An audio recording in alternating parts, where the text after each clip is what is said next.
What may stop you from becoming wealthy is that you think all debt is bad. I'm going to share how the wealthy use debt to their advantage. And there's some tactics in here that you can use to become wealthy. And hey, I'm not just some guy trying to sell you a program on the internet or get you to sign up for my 16-week, $100 a month program.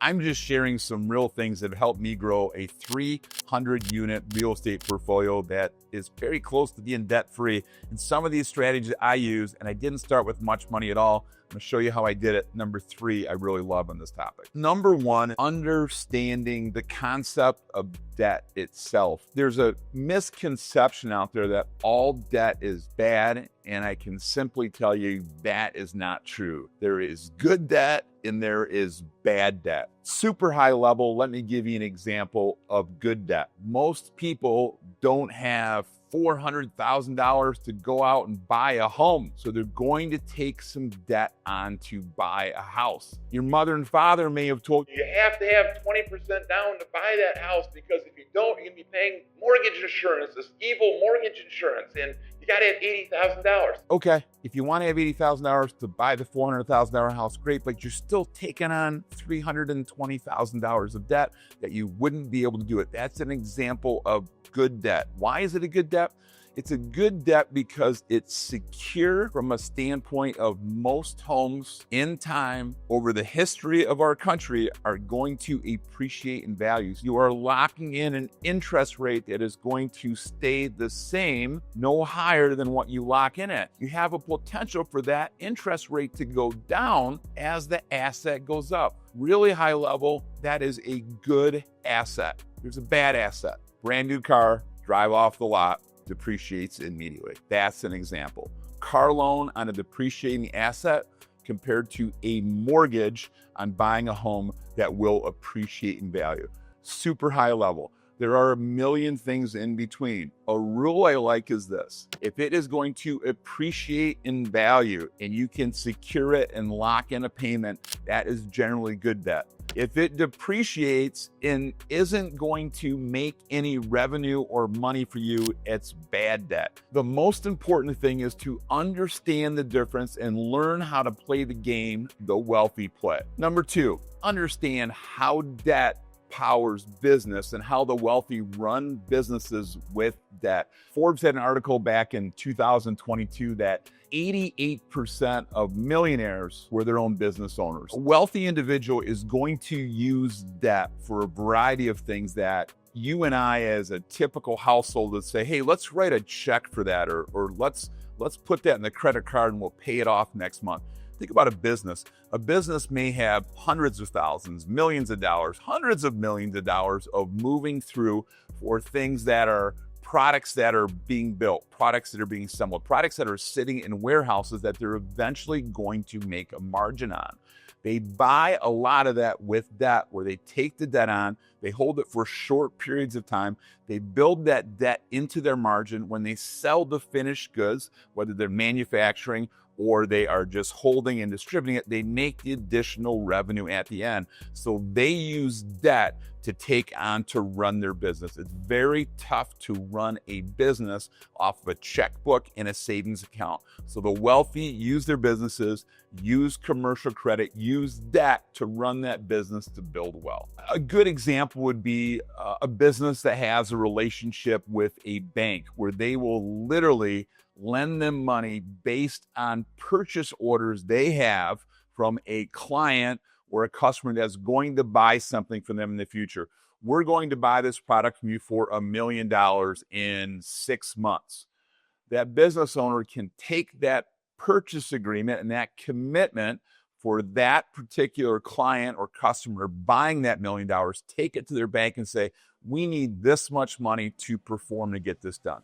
They have to have credit. They have to have good standing. They need to know what they're doing in their business. But at a super high level, that's how they put it together. That's one example. Number 3 is my favorite: building wealth through real estate acquisition and refinancing. The best way to tell that story is to use a personal example, because this is something that I live. And I think oftentimes we think those opportunities just aren't here anymore.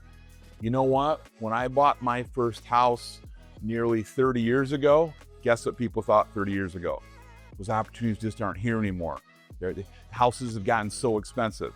He said houses gotten so expensive 30 years ago. You know what's happened in the last 30 years?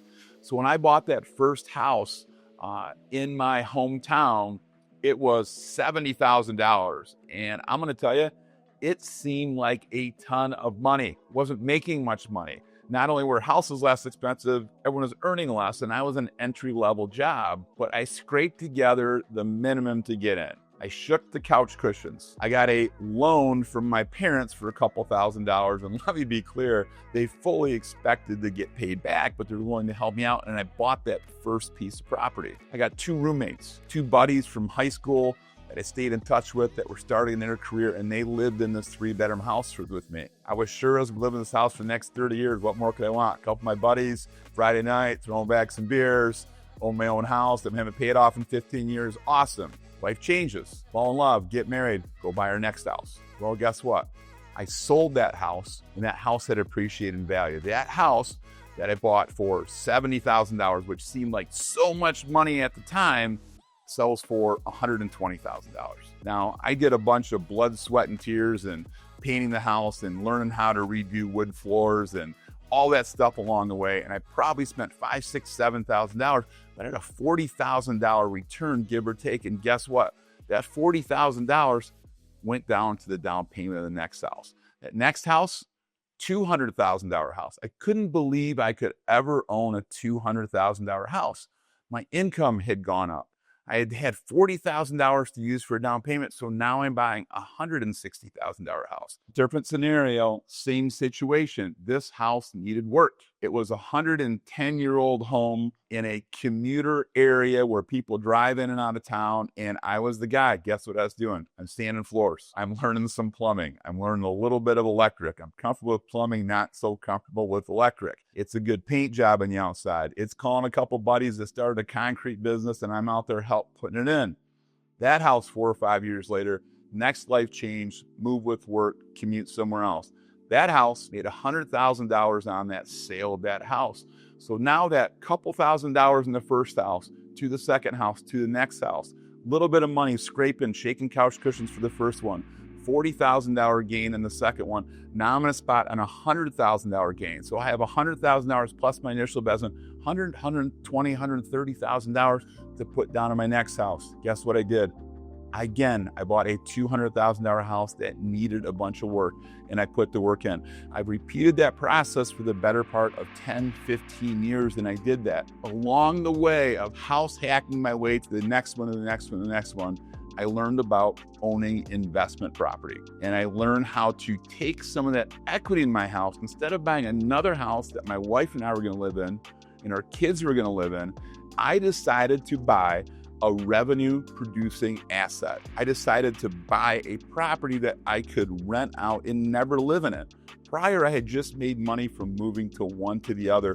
And I learned a lot of this by myself. And the secret to this was I opened up a line of credit. So I put money down on my next house. I did a bunch of work and I had this equity in this house. Well, I didn't have a whole bunch of cash, but I had this equity. So I took a tool, which was called a home equity line of credit. I opened up a line of credit and I borrowed enough money to buy a property that I wasn't gonna live in. And you know what I did? I did a bunch of work on that house. I painted the walls, I sanded the floors, I did the plumbing, I did the electric. Instead of moving in, that became my first rental property. And I repeated that again and again and again. I think a lot of times you look and say, wow, it's gonna be great that someday I own this house that I'm in right now, this house, this $200,000 house that's gonna be worth $500,000 in 15, 20 years. That's going to be paid off. That's awesome. $500,000, cool. What if you could own that house, plus you could leverage to own another house, in another house, in another house, in another house? That's what the wealthy do. The wealthy use a little bit of money to put as down payment on an appreciating asset. There are tax advantages you can get with capturing depreciation. You can use leverage to control that asset. I can tell you right now, there are more opportunities out there than there are people willing to take it. It's a mistake, in my professional opinion, to say The best days are behind us. Oh, you'll never be around during the housing crash. Oh, if I could have just bought back then. Oh, if I could have just bought back then. People are going to look back 20 years from now and say, I wish I could have bought it at this price. Well, you might be able to buy it at this price. The reason why I share this story is you look at wealthy people like, oh, the wealthy, the other people. That piece that I just walked through wasn't from coming from money and someone gave me this. It's something I learned. And I learned it with just a little bit of money that I bought that first property. And I became someone who's wealthy through real estate, but it didn't start with some trust. It started with a couple $1,000s. Talk about rolling into the next one. I talked about educating myself. I talked about building a better house for me and my family. I didn't buy my first rental property until I was 38 years old. I took that equity, put it as down payment, and I got a revenue producing asset. Now someone else is paying that mortgage. This is something that you can replicate. It's not just the wealthy. It can be for everyone. You don't have to start with a ton of money. Another way that won't apply to a lot of people here, but I'm going to give you a strategy that I might be able to a little bit, is that the wealthy leverage debt through financial markets. So you're going to buy things, buy stocks on margin would be an example. Calls and puts and this and that, all that stuff. Super high level strategies. I don't want to get into a lot of because I don't think it applies to most people watching this video. What I will tell you that might apply is leveraging your portfolio. If you've built up a stock portfolio that is a retirement account or also a non-retirement account, you can borrow against those stocks. So let's say you have $100,000 set aside in your 401k. Maybe you got $100,000 set aside in an account that's a non-retirement account. You can borrow against that $100,000 so you don't have to sell those stocks and come out of the market. So you could go borrow maybe $50,000 against that $100,000. You could take that money and do something like buy a piece of real estate. Maybe it's your own home. Maybe it's an investment property. That's how the wealthy leverage in debt in financial markets. The fifth way seems really simple that wealthy use debt is they build up a great credit profile. They become a secure investment for whoever is extending them credit. If you're not a secure investment, you're not going to get the debt, and none of this stuff works. You have to build a secure portfolio. You have to be a secure investment for that investor. It starts small and it grows from there. Personal credit, business credit can be built. Personal guarantees are very common when you start getting in with the wealthy early on. They will have to give a personal guarantee. If this debt doesn't perform, I'm going to lose that asset, but also I'm going to lose these other assets over here because I have a personal guarantee. As the credit profile grows and that borrower becomes less of a risk, many times that wealthy individual does not have to have a full unconditional personal guarantee for that debt. Maybe it's a limited amount of debt. Maybe in some cases, it's no debt. The better credit profile, the less risk the borrower, the better opportunity for that wealthy person to use their debt. Wrapping this up, debt doesn't have to be the enemy. There are all kinds of ways, and we talked about how the wealthy use it. I think number 3 that I talked about, real estate, is probably the piece that most people, wherever they're at in their journey, can take advantage of. Some simple strategies to go from small and grow it potentially. Doing little strategies like this could create you to be one of these wealthy people that can take advantage of these strategies. You don't have to have a bunch of money. You don't have to be one of the lucky ones that got the trust fund or whatever else. It's possible in America that you can do it like many people have.